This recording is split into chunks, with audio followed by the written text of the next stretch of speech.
हाल ही में पाकिस्तान ने एक सैटेलाइट लॉन्च किया। उत्साहित होते हुए शहबाज शरीफ ने इसकी तस्वीर सोशल मीडिया पर पोस्ट की। बस फिर क्या था, मीम्स की बाढ़ आ गई। पाकिस्तान के सैटेलाइट का सोशल मीडिया यूजर्स ने मजाक उड़ाया। किसी ने पानी की टंकी से तुलना की तो किसी ने इसे नारियल तेल की बोतल तक कह दिया। किसी ने यहाँ तक कहा कि किचन में रखे सिलेंडर जैसा है। एक तरफ शहबाज शरीफ ने दावा किया कि इस सैटेलाइट की मदद से शहरी विकास पर नज़र रखने में आसानी होगी, साथ ही फसल की पैदावार की भविष्यवाणी करने में मदद मिलेगी। दूसरी तरफ सोशल मीडिया पर पाकिस्तान की बेइज्जती हो रही है। शहबाज शरीफ के पोस्ट के बाद ही सोशल मीडिया यूजर्स ने सैटेलाइट का मजाक बनाना शुरू कर दिया। अगले कुछ मिनट में हम आपको वो सारे मीम्स दिखा रहे हैं, साथ ही खास मेहमानों के साथ इस पर चर्चा भी करेंगे। तो चलिए करते हैं शुरुआत। तो पहले आपको पाकिस्तान के पीएम शहबाज का वो ट्वीट दिखाते हैं जिसमें वो सैटेलाइट के मॉडल की तारीफों के पुल बांध रहे हैं। खास बात यह कि पाकिस्तान ने चीन के दम पर इस सैटेलाइट को लॉन्च किया है। शहबाज ने ट्वीट में लिखा, एक गर्व का पल है क्योंकि पाकिस्तान ने चीन के जियोक्वान सैटेलाइट लॉन्च सेंटर से अपने पहले स्वदेशी इलेक्ट्रो ऑप्टिकल EO-1 सैटेलाइट को लॉन्च किया। उन्होंने आगे लिखा, फसल की पैदावार की भविष्यवाणी करने से लेकर शहरी विकास पर नजर रखने में सैटेलाइट अहम साबित होगा। अब आपको दिखाते हैं पाकिस्तान की इस इंटरनेशनल बेइज्जती के बारे में, क्योंकि सोशल मीडिया प्लेटफॉर्म पर जैसे ही शहबाज ने ट्वीट किया तो मीम्स की बाढ़ आ गई।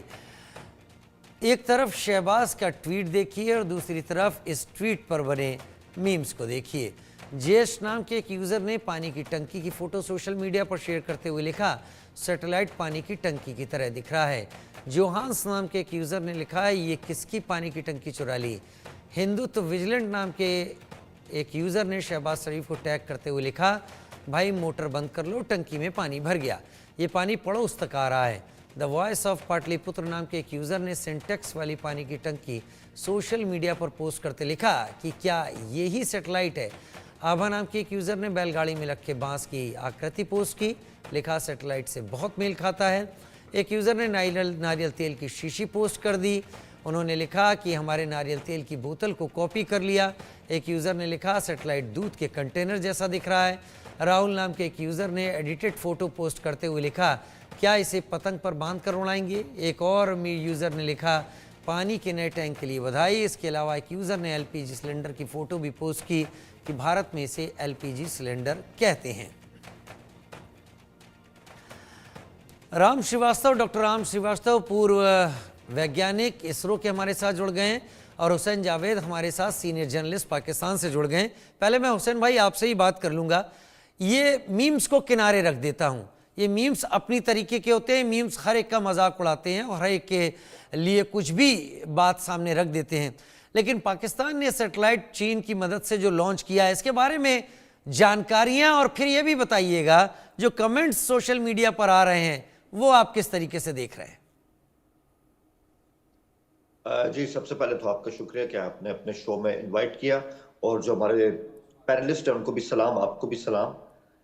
सबसे पहली बात तो ये कि जी बात है कि साइंस हर एक की समझ में नहीं आती है, और सोशल मीडिया को कम से कम मेरे हवाले से उसको इतना सीरियस लेने की ज़रूरत नहीं, क्योंकि जिन्होंने काम करना था, जिन्होंने अपने मुल्क के लिए काम करना था, आने वाले फ्यूचर को देखते हुए साइंस के हवाले से, स्पेस के हवाले से उन्होंने अपना काम कर दिया है। अब अगर हम इसके डिज़ाइन के ऊपर इस तरह से खिल्ली उड़ा रहे हैं, अगर यही बात है तो फिर आप देखिए कि 1945 में जो एटम बॉम्ब था, जो कि अमेरिका ने जापान के ऊपर फेंक दिया था, उसकी भी फोटो जो है वो भी आपको ऐसी लगेगी कि एक बड़े साइज का जैसे गीजर होता है, लेकिन उसका जो इम्पैक्ट था, ऑल्दो वो एक हॉरिबल इम्पैक्ट था, वो सारी दुनिया आज भी उसको याद करती है। तो ये शक्ल पे नहीं जाना चाहिए, चाहे कोई डिवाइस हो या कोई इंसान हो, उसके काम पे जाना चाहिए। और जहां तक आपने ये बात की कि जी बिल्कुल ये सैटेलाइट जो है ये बहुत ही कामयाबी के साथ चाइना के कॉपरेशन से हमने खला में इसको छोड़ा है, और EO-1 सैटेलाइट बहुत ही कामयाबी के साथ खला में जा चुका है। अब इसका फायदा क्या होगा? जाहिर बात है, कोई जो चीज होती है जिसपे इतना पैसा खर्च होता है, कोई ना कोई फायदा आपके दिमाग में होता है, क्योंकि आपने स्पेस साइंस को समझना होता है, उसके हिसाब से अपने मुल्क को आगे लेके चलना होता है। जो आपने भी अपने इंट्रो में कहा वो बात सही है कि इसका इस्तेमाल जो है वो इसलिए कि जो हमारे यहाँ फसलें होती हैं उनकी जो प्रोडक्टिविटी होती है उसमें इजाफा कैसे किया जाए, उनके बारे में पेशगोई कैसे की जाए, और जो आफात आती हैं, मतलब भूकंप आ रहा है, तूफान आ रहा है, उन चीजों के बारे में एक आपके पास एक वार्निंग सिस्टम होना चाहिए, वो भी इसके जरिए आपको उसमें हेल्प मिलेगी। सबसे बढ़ के जो आपके वसाइल होते हैं, जो आपके नेचुरल रिसोर्सेज होते हैं, उनके उनको आपने सुपरवाइज कैसे करना है, उनको आपने कैसे सेव करना है, और उससे मैक्सिमम आपको गेन्स कैसे मिलेंगे, ये सब कुछ। और इसके साथ साथ जहां हमने एग्रीकल्चर की बात की, इरिगेशन, उसके अंदर भी ये वाला जो सेटेलाइट है, जो EO1 है, ये भी उसमें बहुत ज्यादा हेल्प करेगा। तो मैं समझता हूँ एक बहुत ही पॉजिटिव मूव है, और बजाय इसके कि इसकी खिल्ली उड़ाई जाए, इसका मजाक उड़ाया जाए, हम अपने साइंटिस्ट को, और जो हमारा इदारा है जहाँ पे स्पेस रिसर्च होती है, स्पार्को, मैं आपके चैनल के प्लेटफॉर्म से मैं उनको भी बेस्ट विशेस कहता हूँ कि मुबारक हो आपको। सुपार्को हालांकि इसरो से पहले मौजूद था, इसरो से पहले अस्तित्व में सुपार्को आ गया था, लेकिन सुपार्को क्यों कर पीछे रह गया? हुसैन जावेद साहब, दूसरा सवाल भी आपसे पूछूंगा, क्योंकि जब मैं तैयारी कर रहा था इसकी तो मैंने इस बात पर ज़्यादा फोकस नहीं किया कि सोशल मीडिया क्या कह रहा है, लेकिन मुझे एक बात वाकई उस वक्त चुभ रही थी जब सोशल मीडिया इस तरीके की मीम्स बना रहा था। तो कोई, मुझे फवाद चौधरी का वो ट्वीट याद आ रहा था जब 2.1 किलोमीटर पहले इसरो का चंद्रयान क्रैश हुआ था और उन्होंने कहा था कि जो काम आता नहीं वो करना नहीं चाहिए। तब मुझे आपकी यही बात अब बहुत ज़्यादा सही लगती है कि ये चीज़ हर किसी को समझ में नहीं आ सकती। आज साइंटिस्ट पाकिस्तान के जो कर रहे हैं, अगर उनका मीम बनाया जा रहा है, खिल्ली उड़ाई जा रही है, तो फिर वो चुभती है, और शायद वो भी चुभी होगी लोगों को। क्यों हुसैन भाई? बिल्कुल, मैं आपकी इस बात से एग्री करता हूँ। और देखिए, मैं आपको शायद ये लगता होगा कि जो ऐसा है भी कि चंद्रयान जो है वो इंडिया का है, और इंडिया ने बहुत ही सक्सेसफुली उसको इस तरह से खला में भेजा है। हमने एज ए साउथ एशियन जो है, मैं आपको अपनी बात बता रहा हूँ, और जो हमारे कई लोग हैं उन्होंने इसको बड़ा अप्रिशिएट किया था कि इंडिया ने एक लंबा सफर तय किया, और वो ये उनकी कामयाबी बनती है। अब देखें, अगर किसी हमारे एक जो उस टाइम के हमारे वजीर थे, उनका इस तरह का बयान आ गया, आप ये मत समझिए ये सारी हमारी कौम का बयान था। हम इंडिया की उस एफर्ट को बहुत अप्रिशिएट करते हैं, और चंद्रयान पे आपको गर्व है और गर्व होना चाहिए। उससे पहले एक बात मैं आपसे कहना चाहूंगा, जो आपके सवाल का पहला हिस्सा था कि इसरो ने अपना काम बाद में स्टार्ट किया, स्पार्को से पहले था, ये आपकी बात सही है।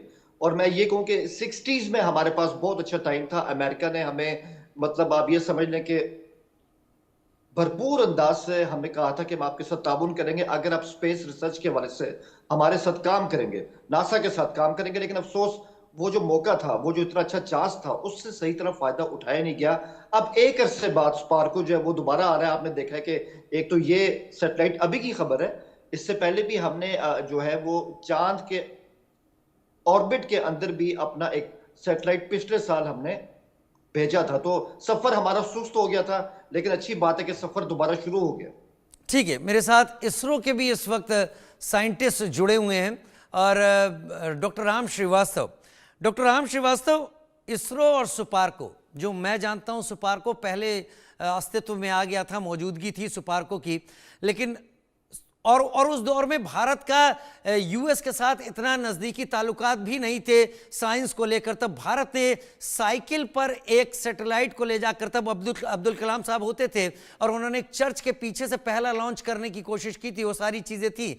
और आज भारत है, भारत का अपना सेंटर है, भारत मार्स तक जा रहा है सक्सेसफुली, भारत मून तक जा रहा है सक्सेसफुली, भारत सूर्य तक आदित्य L1 के जरिए जा चुका है। पाकिस्तान कोशिश चाइना के जरिए कर रहा है। साइंटिस्ट का मजाक उड़ाना कोई अलग बात नहीं है, वो उड़ता है, डिज़ाइन के ऊपर कई जगह उड़ता है, लेकिन पाकिस्तान का क्या ये जो मजाक उड़ाने की कोशिश की गई है, क्या इसके लिए पाकिस्तान के सियासतदान डिजर्व करते हैं कि उन्होंने अपने सुपार्को की ऐसी हालत कर दी कि आज अगर पाकिस्तान को यहां पर अपना सैटेलाइट भेजना भी पड़ता है तो भी उसे जाकर चीन की मदद लेनी पड़ती है? डिज़ाइन की तो बात ही अलग है। मेरे ख्याल से आपने जो कुछ बात कही है वो अपनी जगह, अपने मुद्दे के हिसाब से बहुत सही है।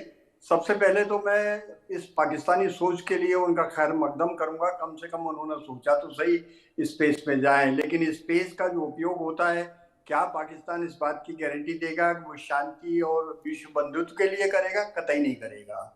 इस तरह के जो सैटेलाइट जाएंगे वो क्या करेगा? उनका उपयोग करेगा जो वहां पर अफगानिस्तान और खैबर पख्तून वहां में जो गड़बड़ चल रही है। हालांकि वहां के वजीर आजम ने ये कहा है कि इससे शहरी विकास का हमको अंदाज लगेगा, और दूसरा जो उन्होंने कहा है कि इसका फसलों का वो होगा, लेकिन फसलें हो तो सही, आज की तारीख में जब से वो बाढ़ आई थी इसके बाद अभी तक कितनी बुरी हालत हो गई है। और निश्चित रूप से ये राजनीतिक असफलता है। और मैं तो इसको ये कहूंगा कि पाकिस्तान का जो सोच है, जो विचार है, उसमें आधुनिकीकरण होना बहुत आवश्यकता है। उसमें फंडामेंटल चीज ये होना चाहिए, धार्मिक अंधता से निकल करके, क्योंकि देखिए हमारे भारत में जो विकास हुआ है वो विक्रम साराभाई ने तो स्टार्ट किया था, लेकिन संभाला किसने? अब्दुल कलाम साहब ने संभाला। हमारे यहाँ किसी तरह का उसमें धार्मिक मतभेद कहीं भी नहीं है। लेकिन जहां तक मुझे याद है, पाकिस्तान के हर साइंटिफिक वर्क में वहां सिर्फ सिर्फ सिर्फ बहुसंख्यक लोगों का बाहुल्य है। वहां किसी तरह का जो एक मानवीय विकास के लिए अभी तक सोच विकसित नहीं हुआ। यही एक कारण है कि वहाँ वैज्ञानिक लेबोरेटरीज तो हैं, लेकिन वो किसी सरकारी जो म्यूनिसिपैलिटी के दवाखाने से ज्यादा आगे नहीं बढ़ पाई हैं। हालांकि वहाँ भी टैलेंट है, बहुत अच्छे अच्छे साइंटिस्ट हैं, लेकिन वो सब कहाँ काम कर रहे हैं? विदेशों में कर रहे हैं। लेकिन अगर सबसे बड़ी खराबी अगर देखी जाए तो वो ये है कि भारत को भी देखिए, अमेरिका ने बंदिशें लगा दी थी हमारे पोखरण के विस्फोट होने के बाद, जबकि राष्ट्रीय सुरक्षा के लिए बहुत जरूरी था। तो बंदिश लगने के बाद इसरो में भी उन्होंने बंदिश लगाई थी। लेकिन हमने अपने स्वयं का विकास किया, हमने अपनी टेक्निक विकास की, बम विस्फोट का भी हमने अपना विकास किया। और जहां तक इसरो का हमारा जो क्रायोग्राफी जो इंजन है उसका डेवलपमेंट हमने खुद किया, और आज की तारीख में भी हम किसी दूसरे देश पर निर्भर नहीं है। तो पाकिस्तानी वैज्ञानिकों का खैर मकदम करते हुए मैं उनको यही सलाह देना पसंद करूंगा कि बैसाखी के सहारे अधिक दिन नहीं चला जा सकता है। आज जो चीन आपको मदद कर रहा है वो एक झुंझुना पकड़ा रहा है, जो चीन की नीयत उतनी साफ नहीं है। आप जो है चीन के उपनिवेश बन चुके हैं, ये बात सही है। आपने जो है ग्वादर का जो बंदरगाह दिया है और दूसरे तांबे की खदानें दे दी हैं, आपने यूरेनियम का वहां पर भंडार जो है वो भी उनको भेज दिया है, और उनको कितने 99 ईयर्स की लीज पे दे दिया। ये हरकतें तो ईस्ट इंडिया कंपनी ने भारत में आकर की थी, और कितने साल गुलाम बना के किया था। तो आज अगर वहां पाकिस्तान के वैज्ञानिकों को सच में अंतर्राष्ट्रीय दौड़ में, अंतरिक्ष की दौड़ में आगे बढ़ना है, तो ये सोच निकालना पड़ेगा कि हम जो है राजनीतिक लाभ के लिए या सिर्फ पब्लिसिटी के लिए इस तरह के चीन के झुंझुनों के लुआब में ना आए, बल्कि खुद का वहां पर एजुकेशन की हालत देखिए, यूनिवर्सिटीज की हालत देख लीजिएगा। मैं इसका चश्मदीद गवाह हूँ, मुझे पाकिस्तान जाने का मौका मिला है, लेकिन वहां आज की स्थिति में सिवा क्या है? वहां आज गरीबी का लेवल आप देखिए कितना हो गया। आधे से ज्यादा जो बिजनेसेस हैं, बिजनेस हाउसेज हैं, वो किसके कब्जे में है? आर्मी के रिटायर्ड ऑफिसर्स के कब्जे में है। बची खुची जितनी भी फैक्ट्री हैं, आज वहां पर जो है एक सुई का धागा तो तक पाकिस्तान में बनता नहीं है, सुइयां नहीं बनती हैं। तो क्यों, कैसे, किस कारण से? जब तक औद्योगिक विकास नहीं होगा, जब तक इंफ्रास्ट्रक्चर डेवलप नहीं होगा, जब तक देश को विकास के मार्ग पर ले जाने की तमन्ना नहीं होगी। अभी तो सिर्फ एक ही तमन्ना है, हुसैन भाई, बस। ठीक है, हुसैन भाई से मैं बात कर लेता हूं। हुसैन भाई, कुछ चीज़ों को तो आप भी देख रहे होंगे, कुछ चीज़ों को आप भी समझ रहे होंगे। अगर मैं आपसे ये सवाल रखूं, ये बात समझूं कि पाकिस्तान में जो इस्लाम को मानने वाले हैं, जो मेजॉरिटी है, उसके अलावा माइनॉरिटी को ऐसे बड़े प्रोजेक्ट्स का हिस्सा या जिम्मेदारी कम देना या नहीं देना, क्या एक पिछड़ेपन का एक बड़ा एक एग्जाम्पल की तरह है? क्योंकि भारत में होमी जहांगीर भाभा जो पारसी थे, उन्होंने बहुत लंबे वक्त तक लीड किया भारत के कई ऐसे रिसर्चर्स को, कई ऐसे बड़ी चीज़ों को जिसने भारत को वो पायदान दी जहां पर भारत आज आया। हमारे प्रेसिडेंट बने डॉक्टर अब्दुल कलाम, उन्होंने मिसाइल के पूरे प्रोग्राम को लीड किया और वो आगे बढ़े पूरी तरीके से, उन्होंने भारत को आगे बढ़ाया। क्या पाकिस्तान के इन मामलों में खला की बात, अंतरिक्ष की बात जो हम कर रहे हैं, स्पेस की बात कर रहे हैं, उसमें पिछड़ने की वजह यही है कि वहां पर बाकी आगे बढ़ने के मौके कम हैं या दिए ही नहीं जाते?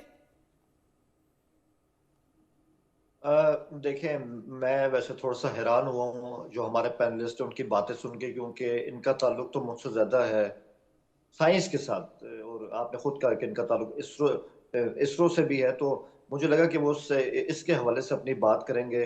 लेकिन आई डोंट नो कि वो हमारे बिल्कुल जो है वो इस तरह से उन्होंने बात की है कि जिससे मुझे समझ नहीं है कि आज के टॉपिक कैसे ताल्लुक नहीं था। बहरहाल ये उनका अपना है, ये उनका अपना पॉइंट ऑफ व्यू है। अभी इन्होंने कहा कि हम चीन की बैसाखियों का सहारा लेके और इस तरह खला में जा रहे हैं। तो सर मैं आपसे भी यही पूछता हूँ कि बड़ी सिंपल सी बात है, जब एक छोटा बच्चा पाँव पाँव चलता है और आगे जाने का आगाज करता है, शुरू में उसको किसी का सहारा चाहिए होता है, उसके बाद ही वो अपने कदम पे चलता है। और मैंने बड़े खुले दिल से आपके सामने रखा है कि हमारा सफर आपसे पहले शुरू हुआ था, लेकिन बीच में कुछ ऐसा हुआ कि हम थोड़े पीछे रह गए।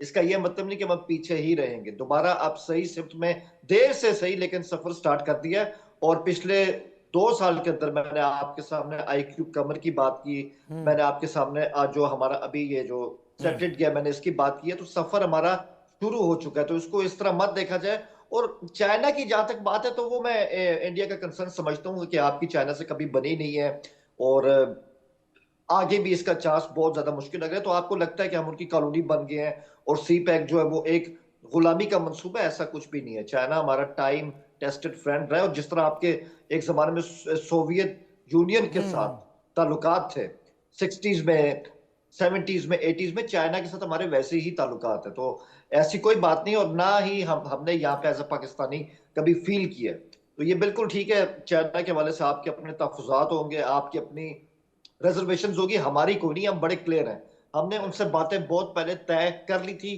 कि ये हमारी जमीन है, ये आपकी जमीन है। जो बातें आज आज तक आप लोग तय नहीं कर सके, सिंपल सी बात है। और बाकी मैं ये कहूंगा कि ये भी बिल्कुल एक ना बेबुनियाद बात है कि हमारे यहाँ जो है वो हर जो अफराद है उनको मौके नहीं मिलते अगर वो मुसलमान ना हो। क्योंकि आपने जो बात की उसका मकसद ये है, तो सर डॉक्टर अब्दुल सलाम कौन थे जिनको नोबेल इनाम मिला है? पाकिस्तानी थे, अहमदी थे। तो वो आपके सामने मिसाल है। एयरफोर्स के अंदर हमारे A1 जबरदस्त किस्म के क्रिश्चियंस रहे जो बहुत ही कामयाब रहे। तो बहुत लंबी मिसाल है, अभी तो मैं आपके सामने नाम रखूं तो आप ये आपका इतना टाइम नहीं, वरना मैं प्रूफ कर सकता हूं कि हमारे यहाँ जो नॉन मुस्लिम्स हैं वो हमारे लिए पाकिस्तानी भी हैं और मुख्तलिफ फील्ड्स में बहुत कामयाबी से आगे जा रहे हैं। क्या वाकई ऐसा है? क्योंकि आपने आपने कहा कि चीन के साथ हमारे रिजर्वेशंस है, खैर वो डिफेंस से जुड़ी हुई बातें हैं, हमारा पास रहा है और भारत के लोग इस बात पर काफ़ी प्राउड फील करते हैं कि उस दौर के उस वॉर से हमने सबक लिए हैं और उनको हम भुलाते नहीं हैं, हम याद रखते हैं उन चीज़ों को। 62 को कोई भारतीय भूलता नहीं है। लेकिन भारत को क्रायोजेनिक देने से भी मना किया गया, भारत को रॉकेट टेक्नोलॉजी देने से भी मना किया गया, सुपार्को हमसे पहले आया, इसरो आज अपनी टेक्नोलॉजी के साथ रेडी है, इसरो के पास अलग अलग लेवल के रॉकेट्स हैं, सन तक जाने के, सूरज तक जाने के रॉकेट्स हैं, मार्स तक जाने के रॉकेट हैं, और अब आगे फ्यूचर में सैटर्न और जुपिटर तक भी बेहतरी की तरह से जाने के रॉकेट्स हैं। लेकिन क्योंकि इनकी जमीन तैयार करने वाले वो लोग ज्यादातर थे जो भारत की मेजॉरिटी से ताल्लुक नहीं रखते थे, क्या पाकिस्तान शुरू से ऐसा रहा है? क्या सुपार्को को एक इस्लाम से जुड़े हुए लोगों जैसा अभी पिछले कुछ दिनों में काफी ज्यादा हाल वहां पर दिखाई पड़ा, क्या उसका नुकसान नहीं भुगतना पड़ा है सुपार्को को, कोई पीछे रह गया? नहीं नहीं, ये बिल्कुल मतलब आप मेरा नहीं ख्याल कि इसका इस तरह से तालमेल बनता है कि हमारे यहाँ कुछ लोग इस तरह पीछे रह गए तो स्पार्को का ये हाल हो गया। ऑब्वियसली आपके मुख्तलिफ स्टेट के इंस्टीट्यूशंस होते हैं, कुछ पे आप बहुत ज्यादा अपनी अटेंशन देते हैं एज अ स्टेट और एक सरकार के हवाले से भी, और कुछ ऐसे होते हैं जिन पे आपकी टेंशन होती है, पहले आपका फोकस होता है, लेकिन कुछ हालात ऐसे चेंज होते हैं कि वो फोकस जो है वो हट जाता है। मैंने कहा ना, अनफॉर्चुनेटली 60s में जो हमने एक अच्छा सफर स्टार्ट किया था स्पेस की टेक्नोलॉजी के हवाले से, स्पेस की रिसर्च के हवाले से, उसको थोड़े झटके लगते रहे हैं, फंड्स की कमी भी रही, बाद में अमेरिका का ताबून भी नहीं रहा। लेकिन वही जो मैंने कहा ना कि साहब अब आप देख लीजिए कि अब अच्छी खबरें पिछले 3-4 साल से आ रही हैं, हर साल हमें ऐसी अच्छी खबर सुनने को मिलती है। और ये बात मैं बिल्कुल मानता हूँ कि इंडिया का सफर जो है वो बहुत कामयाब रहा है हमसे, और आपके पास वसाइल ज्यादा है, आपके पास पैसा ज्यादा है, और इंडिया की जो एक्यूमेन है इस हवाले से वो भी बहुत अच्छी रही है। जो बातें सच है वो सच है। तो अपनी हम रुक जमीन गए थे इसलिए हम अपनी जमीन से सैटेलाइट छोड़ने को लेकर क्या पाकिस्तान सोचना शुरू कर चुका है?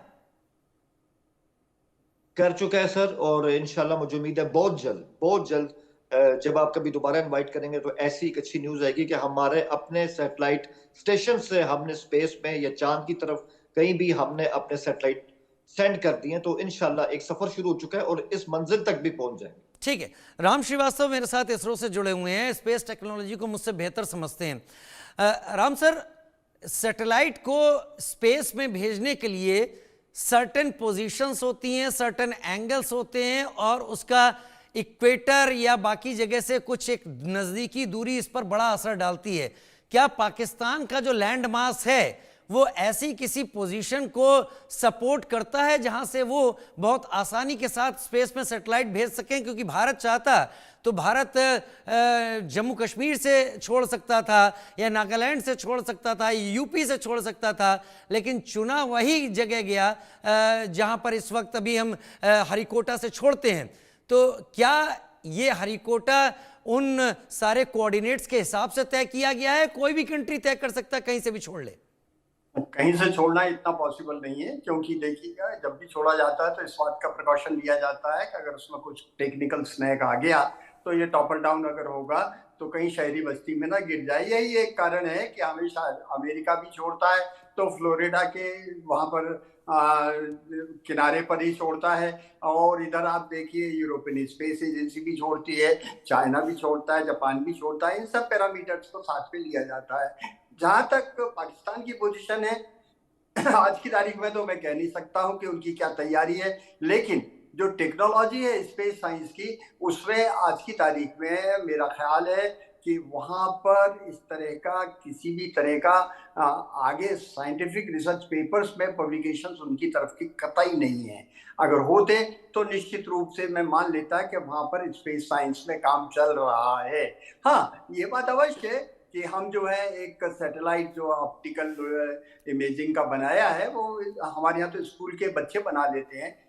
ये कोई गर्व की चीज नहीं है, क्योंकि हम यंगर जनरेशन में विश्व शांति, कल्याण और प्रोग्रेस के लिए आगे आगे बढ़ने के लिए हमारे यहाँ देखिए कितने स्टार्टअप हो गए।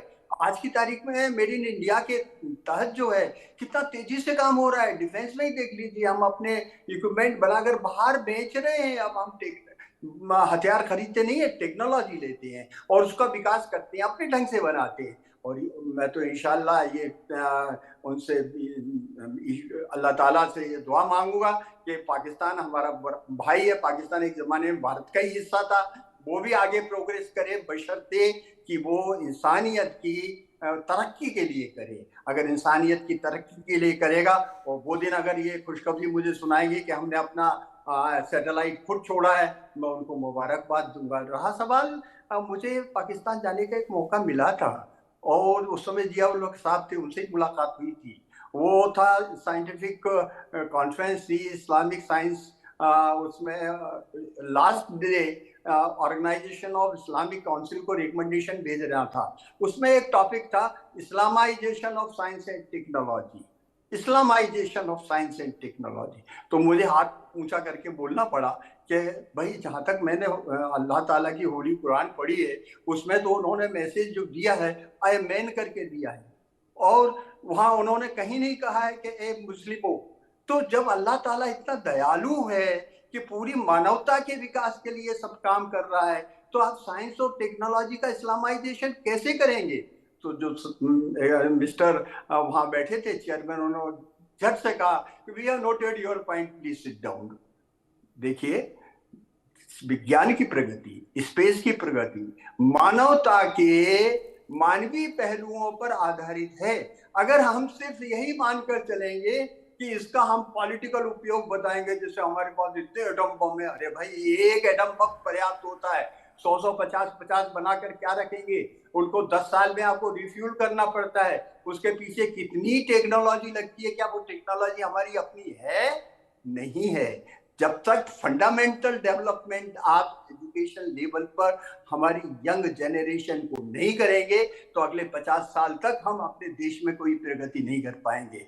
और इस मामले को हमने, मुझे गर्व है हमारे भारतीय वैज्ञानिकों पर और भारतीय जो नीति निर्धारक हैं उनकी मंशा कभी भी इस बात की नहीं रही है कि कौन हमारा दुश्मन है, हम उसको नष्ट कर देंगे। हमने कभी ना प्रहार किया है, ना करेंगे। पाकिस्तान से भी इतनी बड़ी बड़ी लड़ाई हुई, हमने कभी उन पर हमला नहीं किया। लेकिन आज की स्थिति बिल्कुल अलग स्थिति है। उसका एक ही कारण है कि हमारी रग रग में देश और मानवता के विकास की जो जज्बियत है वो घुसी हुई है।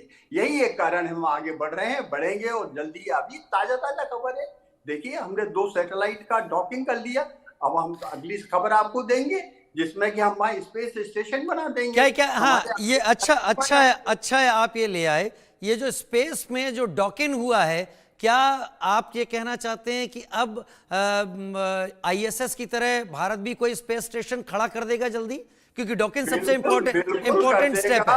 बल्कि आप देखेंगे कि जब हम हमारी आजादी का शताब्दी वर्ष बनाएंगे तब तिरंगा झंडा जो हुसैन जावेद भाई, इस तरह के देखिए मीम्स भारत, इन्होंने अच्छी बात यहां पर रखी।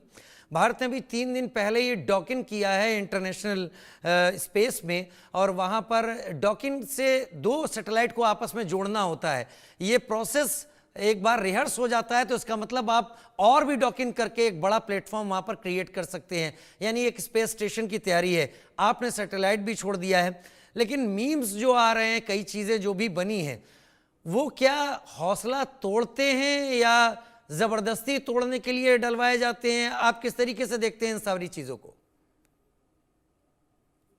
देखिए जी, सबसे पहले तो जो हमारे पैनलिस्ट हैं, मैं उनकी सराहना करूंगा जिस अच्छे अंदाज से उन्होंने बातें की और कहा कि हम भी चाहते हैं कि पाकिस्तान भी उस तरह से तरक्की करे, आगे बढ़े। और बहुत अच्छी बात उन्होंने कही कि जो भी हम हमसाए हैं, अब जो एक फैक्ट है, ठीक है, हमारा जो आपस में माजी रहा है, अतीत रहा है, वो इतना अच्छा नहीं रहा। गलतियां हमारी भी रही, गलतियां आपकी भी रही, लेकिन अब इन्होंने सही कहा है कि जंग मसले का हल नहीं है। अब आज की जो स्थिति है, आज की जो सूरत हाल है, ये बिल्कुल चेंज हो चुकी है। पाकिस्तान और इंडिया को डिफरेंट अंदाज से एक दूसरे को देखना होगा। और जो आपने बात की कि आपने जब जो स्पेस के बारे से बात की, जैसे अभी सर ने भी कहा कि इंडिया जो है वो एक और इस तरह का एक वेंचर करने वाला है, तो बीइंग पाकिस्तानी मेरे लिए उनके लिए बेस्ट विशेस है। ये अच्छी बात है, ये आपके लिए अच्छा है, ये आपके मुल्क के लिए अच्छा है। और सबसे बढ़ के कि ऐसी चीजें जो होती हैं, जब भी होती हैं, तो ये हमारे जो भी हमारे कंट्रीज होते हैं, उनकी जो जनरेशन होती हैं, उनके स्पिरिट को लिफ्ट अप करता है, आपका नाम होता है। तो आई थिंक ये बहुत अच्छी बात है। और रही बात वो ये कि इसमें मैं जो है इंडियंस ने बहुत अच्छा काम किया है और काफी हद तक किया है, और हमें भी उससे सीखने की जरूरत है और हम सीख रहे हैं। और हम भी आपको लगता है ये जो मीम्स आते हैं जो कि उकसाने की कोशिश करते हैं, ये हौसला तोड़ते हैं साइंटिस्ट का? सर देखिए, मैं अभी चूंकि सर हैं तो अब वो उनका ताल्लुक इसरो से, मैं वही बात करूंगा जितनी इन्होंने इसके लिए पढ़ते रहे हैं। इनकी जो स्टडीज है, इनकी जो रिसर्च है, एक मतलब 10 साल, 20 साल, 30 साल से इनकी होगी जायद। अब उसको एक सोशल मीडिया की मीम उसको बिल्कुल मिटा के रख दे, उसको धुंधला के रख दे, ये बिल्कुल फेयर नहीं है। चाहे साइंटिस्ट आपके हैं या हमारे हैं, बहुत ज्यादा मेहनत करते हैं, बहुत ज्यादा रिसर्च करते हैं। सोशल मीडिया मीम्स को सीरियस लेना ही नहीं चाहिए किसी भी चीज पर। आप लेते हैं कभी? क्योंकि नहीं, एक्सपर्ट की तरह बातें करते हैं, आप अपना पॉइंट ऑफ व्यू रखते हैं, तो कई बार आपके पॉइंट ऑफ व्यू पे कई तरह के तंज आते होंगे। देखिए, ये तो मैं कहता हूं कि आपका शुक्रिया कि आप इससे इनवाइट करते हैं, हमें आपके प्लेटफॉर्म से आगे आने का मौका मिलता है। अब जो इस पे व्यूज, चाहे उसको अप्रिशिएट करे, चाहे उस पे मीम बनाए, ये पब्लिक का काम है। इसमें मैं और आप कुछ नहीं कर सकते सिवाय कि अपना पॉइंट ऑफ व्यू ईमानदारी से एक दूसरे के सामने रखें। अच्छा, दिल से बताइए हुसैन भाई, पाकिस्तान को उस लेवल पर पहुंचने के लिए जहां पर उसे चीन का चेहरा ना देखना पड़े, कितने बजट की जरूरत होगी और क्या वो बजट नियर फ्यूचर पॉसिबल लगता है? देखिए, मैं यकीन से तो नहीं कह सकता कि इसमें हमें कितना बजट चाहिए।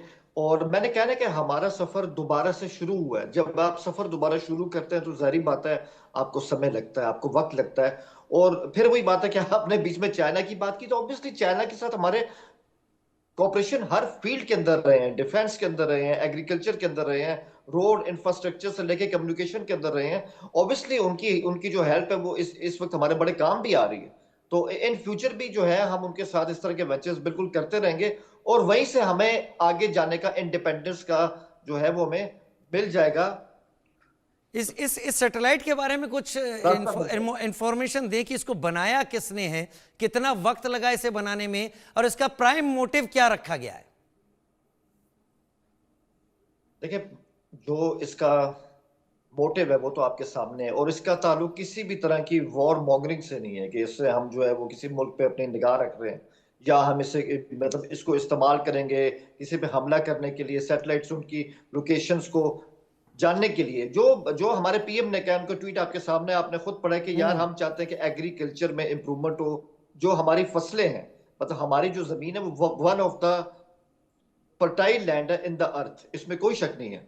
तो वी आर ब्लेस्ड, लेकिन हमें उसको सही तरह से इस्तेमाल करने की जरूरत है। ये वाला जो हमारा सैटेलाइट सिस्टम है हमें उस लिहाज से हेल्प करेगा, डिजास्टर्स जो आते हैं उनकी रोकथाम के लिए और उनसे पहले से अपने आप को तैयार करने के लिए ये हमें बहुत ज्यादा मदद देने वाला है। और सबसे बढ़ के जो मैंने पहले भी कहा, जब आपके पास एग्रीकल्चर होती तो आपका जो इरिगेशन सिस्टम है वो बहुत ज्यादा साउंड होना चाहिए। उस हिसाब से भी ये जो सैटेलाइट है ये हमारी बहुत ज्यादा हेल्प करता रहेगा। तो मैं समझता हूँ अच्छा इनिशिएटिव है, और हमने अपने फ्यूचर को रख के मतलब इस पे काम किया है। जाहिर बात है, आपको जो है आजकल की दुनिया में बहुत कम मुल्क होते हैं जो कि बिल्कुल एट देयर ओन काम करते हैं, लेकिन आपको एक दूसरे से ताउन की जरूरत होती है।